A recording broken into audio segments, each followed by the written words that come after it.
Hey guys, Wayne Sutton here, using physiology to shift states and unlock change. I am again here with Inner Compass Coaching.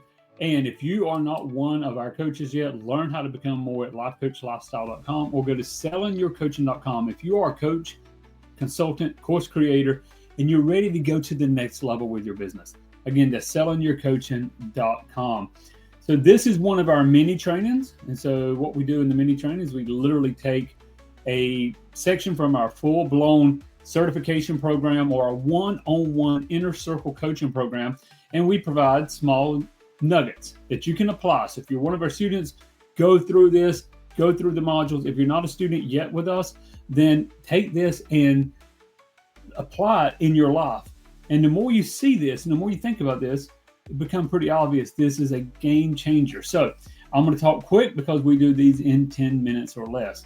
Now, today, we're going to go into basically, as I said, using physiology to shift states.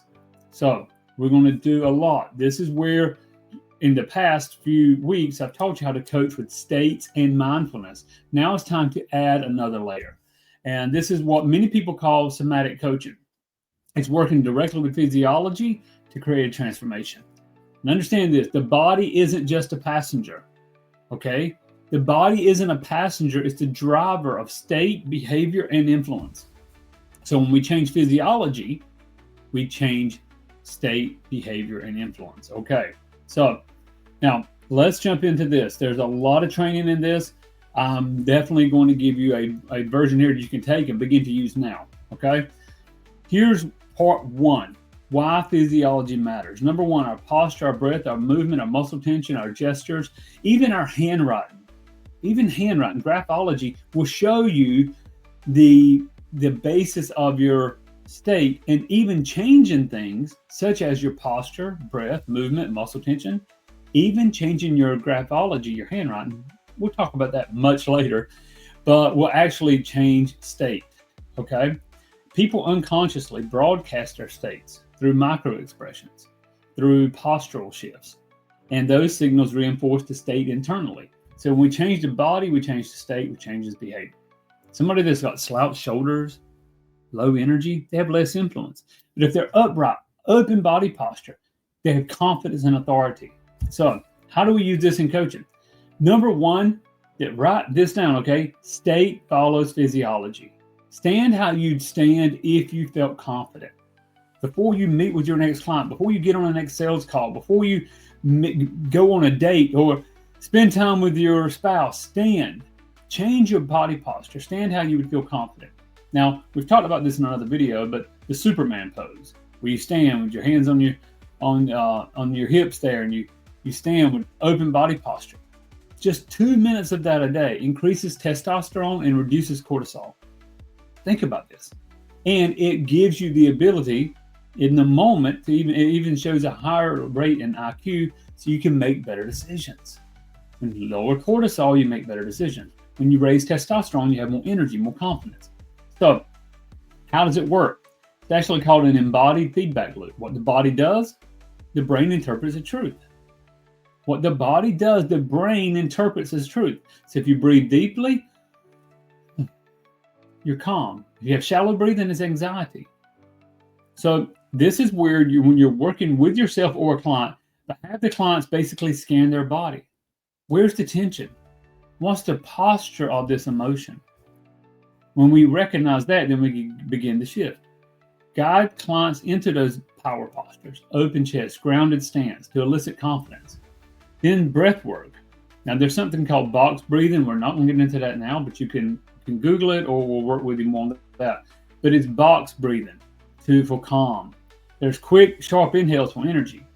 A lot of times if I catch myself in a place of stress or anxiety, I stop, take a deep breath in, another breath,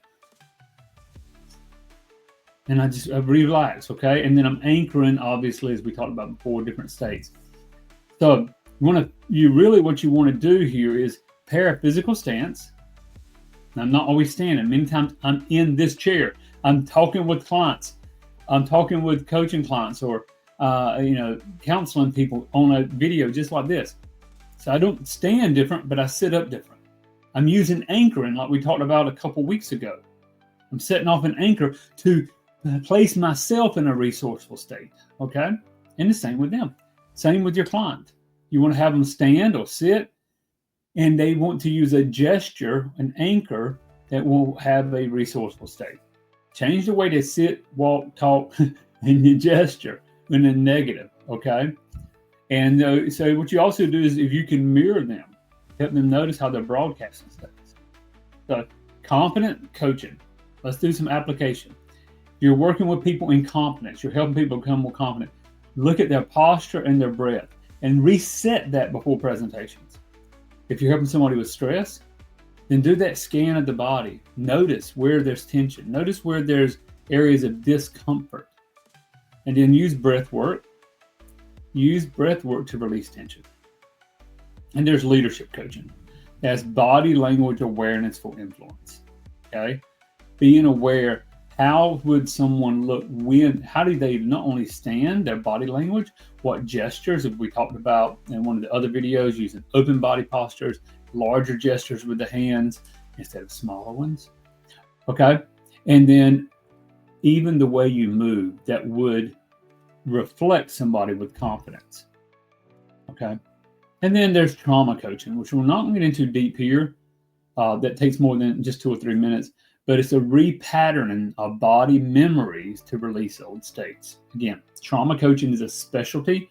If you're not trained in it, do not try. Okay? So practice. Let's give you some practice. Every day, I want you to stand as if you felt confident for 2 minutes. So stand and then sit. I even want you to sit if you're doing calls like this. How would you sit if you felt extremely confident? Do it for 2 minutes and journal the effect.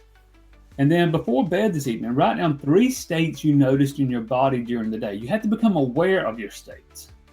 I was aware of my state just about 2 hours ago. Gone too long without food. I was getting, what they call it, hangry. I noticed that state. I had to catch myself, okay? So this evening when I'm doing my journal, I'll notice that state so I can begin to shift the state, okay?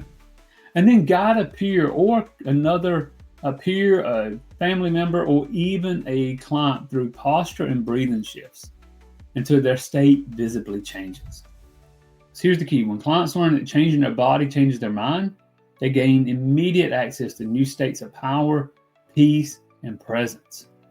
Now, next week, we're going to go into systems thinking and how to make sure change is sustainable and beneficial at every area of a client's life. We're going to go deep. So be back next week, and I'll see you then. No, I think we need to go deeper. I think we need to actually teach them the box breathing. So I'm going to give you this. It's simple. It's called square breathing or box breathing, the 4-4-4-4 method. Where you're going to sit or lie in a comfortable position. You're going to inhale slowly through your nose for a count of 4. Ready? You're going to hold your breath for a count of 4. And then you're going to exhale for a count of 4. And you're going to repeat this, okay? Cycle. Hold your breath again for a count of 4. Okay, are you ready? So we're going to inhale. Exhale. And we're going to do this again 4 times. So sit in a comfortable position, inhale, count of 4, hold your breath for a count of 4, exhale for a count of 4, hold your breath again for a count of 4, and do it again. And do this several times. It is a great way to position yourself in that in a place of calm. And you can do it even without being noticed. Even if you're in a tense situation, you can do it.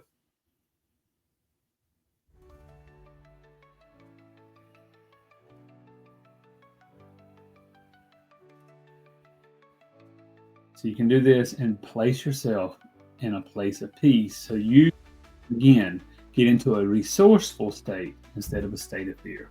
All right, guys. Hope this was helpful.